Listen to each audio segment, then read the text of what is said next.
No dia 19 de maio de 2007, os irmãos Joel e Ethan Coen lançaram no Festival de Cannes, na França, aquele que se tornaria um dos melhores filmes do século XXI, na minha opinião, Onde os Fracos Não Têm Vez. Um western moderno, na minha opinião, um dos melhores exemplos de como você manter o gênero faroeste vivo nos dias de hoje. E até hoje nós vemos influências de Onde os Fracos Não Têm Vez na cultura pop, seja no jogo GTA V, seja até mesmo em filmes, no Hell or High Water, que foi indicado ao Oscar esse ano. O filme gira em torno de Llewellyn Moss, que é um cara que mora lá naquela área do sul dos Estados Unidos, e ele encontra uma maleta com 2 milhões de dólares, que ele rouba lá de uns caras que surgiram no meio do deserto com vários tiros no corpo, que nem como tem no GTA V em certo momento lá da narrativa. Só que aí quando ele foge com essa maleta, ele começa a ser perseguido por Anton Chigurh, interpretado pelo Javier Bardem, que vai persegui-lo com uma escopeta e com um tanque de oxigênio. E aí nós temos essa perseguição de gato e rato, ao passo que o xerife, interpretado pelo Tommy Lee Jones, está atrás do vilão do filme, Anton Chigurh, também. A direção do Joel e do Ethan Coen, ela consegue construir muito bem todas aquelas paisagens do sul dos Estados Unidos de uma maneira opressiva,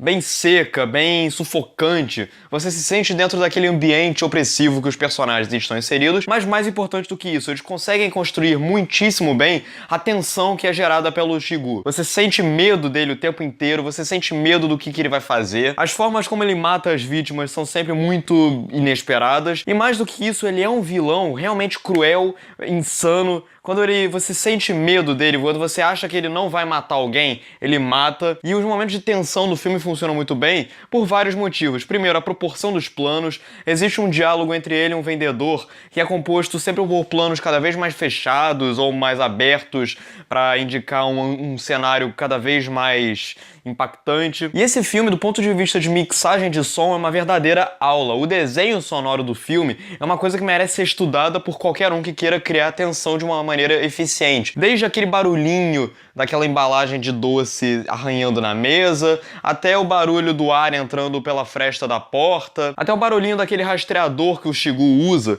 e que vai indicando ele se aproximando do personagem do Josh Brolin e estacionando o carro. Isso vai criando um clima de tensão quase insuportável. Aliás, tem cenas do filme que são de te deixar na ponta da cadeira sem saber o que vai acontecer. Como, por exemplo, o tiroteio que ocorre entre o Chigurh e o personagem do Josh Brolin, lá na metade do filme, num hotel, que é uma das coisas mais tensas e angustiantes que eu lembro de ter visto nos últimos 10 anos. A fotografia do filme do Roger Deakins, ela é um show inacreditável, é uma das coisas mais impressionantes que eu também lembro de ter visto no faroeste nos últimos 10 anos também. É uma fotografia que imprime o sul dos Estados Unidos de uma maneira muito sincera, realista, seca, sufocante, árida, com todas aquelas tonalidades de amarelo e branco no deserto dos Estados Unidos, e as cenas noturnas também, onde os personagens, apenas a silhueta dos personagens em contraluz aparece em frente à noite toda azulada. É uma coisa belíssima, existem vários quadros no filme que dá vontade de imprimir, emoldurar e colocar na parede pra sempre. Aliás, o Roger Deakins, ele é especialista em imprimir esse tom bem interessante, bem chamativo em cenas noturnas. Quem viu Sicário,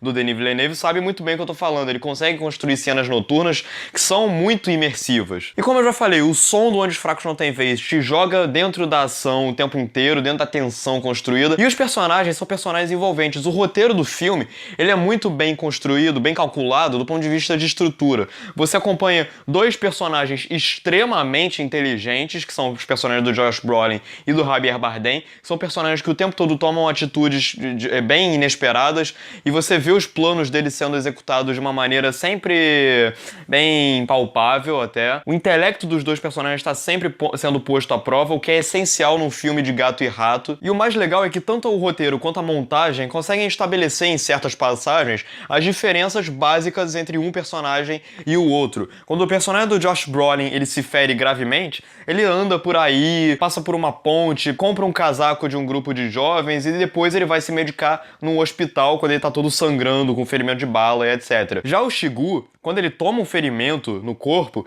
ele vai para um hotel e aí ele se tranca no quarto, ele tira a roupa e ele vai se tratar sozinho na banheira como uma criatura que se vira sozinha, que é super calculada em certos aspectos. E ao mesmo tempo, o filme ele também consegue encontrar tempo para desenvolver um terceiro personagem, que é o xerife, interpretado novamente, como eu já falei, pelo Tommy Lee Jones. Você consegue entender o arco dele, ele tá cansado, exaurido, e depois de tantos anos de luta como xerife, como policial, ele sente sim uma certa atração pelo que acontece, pelos horrores que estão acontecendo naquela área, mas ao mesmo tempo ele não aguenta mais, ele tá sufocado, ele quer se afastar, manter distância de todas aquelas coisas ruins que estão acontecendo naquelas situações. Pra finalizar, o Josh Brolin, que é um ator do qual eu gosto muito, ele consegue criar um personagem multifacetado que horas ele parece mais sincero e mais chamativo, mas ao mesmo tempo ele é casca grossa, ele é um personagem imponente, porém vulnerável. Você acredita na fragilidade que ele passa nas cenas de ação, sem nunca deixar de acreditar também na força que ele exibe nas cenas de ação. E o Javier Bardem, que é um ator fantástico,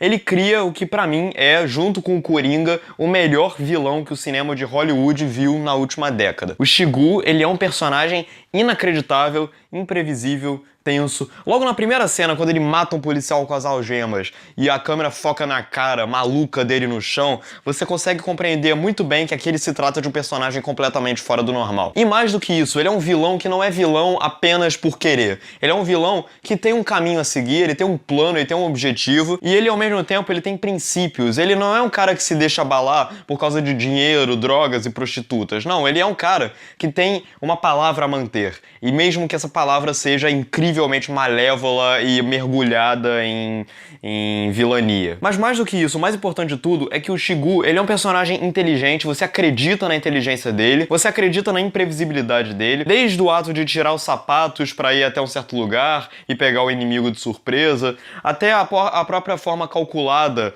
e super silenciosa com que ele começa a interagir com o cenário ao redor dele, interagir com as pessoas, etc. O que também fortalece ainda mais a tensão em torno do personagem. Ele mata qualquer um que estiver no caminho dele, o que é algo que te deixa muitas vezes impactado até. Ele é um vilão que você realmente quer ver ele sendo punido, ele se fudendo no fim das contas. E ele talvez tenha sido a grande marca registrada de Onde os Fracos Não Têm Vez. Você pensa no filme e automaticamente a primeira imagem que te vem à cabeça é a daquele cara, o Javier Bardem, com aquela cara super sisuda e com aquele cabelo Chanel e com aquela roupa preta. E uma coisa que é muito importante na atuação do Javier Bardem é o fato dele manter uma performance calma e sempre muito imprevisível, muito instável. Ele é quase um robô até, de certa maneira. Ele é ameaçador. E manter inexpressividade é uma coisa que pode ser fatal para muitos atores. Mas no caso dele, isso só complementa o trabalho dele ao vivenciar o Shigu. A ausência de trilha sonora na maior parte do filme, ela é benéfica, ela complementa esse clima mais seco e mais